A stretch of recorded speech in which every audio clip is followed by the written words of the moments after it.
Samantala, idol, puspusan pong isinasagawang paghahanda po ng Pangasinan Provincial Disaster Risk Reduction Management Office or PDRRMO para sa buong summer vacation at nalalapit na selebrasyon ng Pistay Dayat sa darating na May 1. Ayon kay Pangasinan PDRRMO Operations Head Vincent Chu na sa panayam po dito sa IFM News Dagupan, nauna nang nagsagawa ang tanggapan ng quarterly council meeting kasama po ang PDRRM Council kung saan tinalakay ang gaganapin o mga gampanin po ng bawat ahensya sa pagtiyak ng seguridad sa publiko.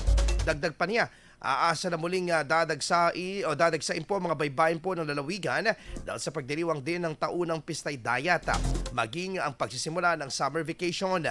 Kabilang sa mahigpit na babantayan din ng ahensya ang mga religious tourist areas at iba pa. Handa umanong pamunuan sakaling mga ilangan ng augmentation ng ibang pangbayan upang makumpleto ang sapat na pagtugon sa anumang uri ng emerhensiya. Samantala, nananawagan naman ang tanggapan sa mga Pangasinense at sa mga turista sa lalawigan na tumalima sa binabang mga kautusan upang makaiwas sa anumang insidente. IFM News. IFM News. IFM News.